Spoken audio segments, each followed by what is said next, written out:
আচ্ছা, এই শাড়িটার কাজ কিভাবে করলেন? হ্যাঁ, এই শাড়িটার কাজ কিভাবে করলাম সেটা দেখানোর জন্য এই ভিডিওটা করেছি আমি। আপনাদের মনে হতে পারে যে আকাশরাঙা সুন্দর এই সূর্যমুখী শাড়িটি কিভাবে করলাম সেটা একটু দেখালে বা একটু দেখলে খুব ভালো লাগতো। আর এই ভিডিওর মধ্যে কিন্তু আমি বেশ কিছু ইনফরমেশনও দিয়ে দিয়েছি। ভালো করে শুনলে বুঝতে পারবেন হয়তোবা, কাজ করতে সুবিধা হবে। ফুলগুলো কিভাবে করেছি সেটা আর আমি দেখালাম না ডিটেলে, কারণ এর আগেও অনেক ভিডিও করেছি সূর্যমুখী নিয়ে। পাতাগুলো থেকে শুরু করছি। পাতায় আমি ডিপ স্যাপ গ্রিনটা ব্যবহার করেছি, মাঝে মাঝে হলুদ দিয়েছি দেখা যাচ্ছে, আর ডিপ সবুজটা ব্যবহার করেছি সেটার মাঝে মাঝে, আবার কোনো কোনো জায়গায় অরেঞ্জ ব্যবহার করেছি।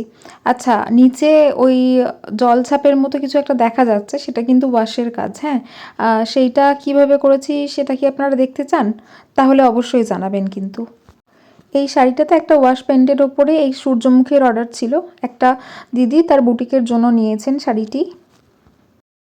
এই ওয়াশ পেন্টের কাজ বরাবরই আমার খুব পছন্দের একটা কাজ, আমার করতেও ভালো লাগে, আর করার পর যখন শুকিয়ে যায় তখন দেখতেও ভীষণ ভালো লাগে।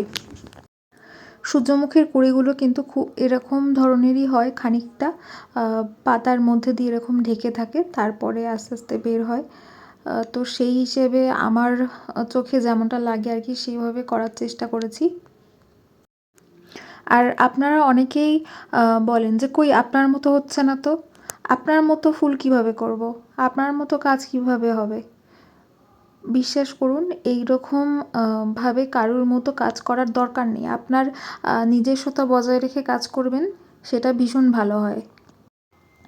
এখন বলতে পারেন যে আপনারা ভিডিও করছেন, আপনাদের মতো করলে সমস্যাটা কোথায়? না, কোনো সমস্যার বিষয় আমি বলছি না।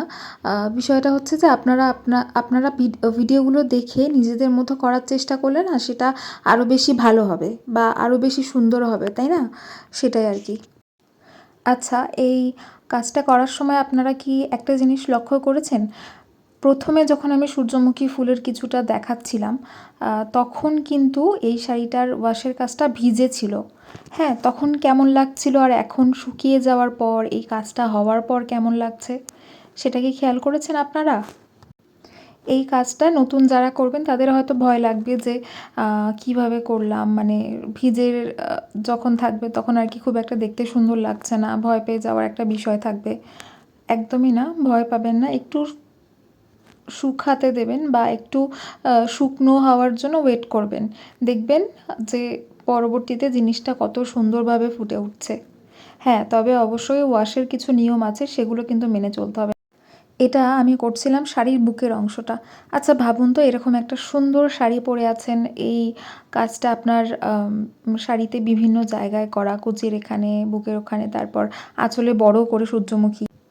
আর এই রকম শাড়ি পরলে কমপ্লিমেন্টের অভাব হবে না, সত্যি একদম। আমি এইরকম বিভিন্ন শাড়ির বুকিং নিচ্ছি এবং বিভিন্ন পোশাকে চটপট বুক করে ফেলুন।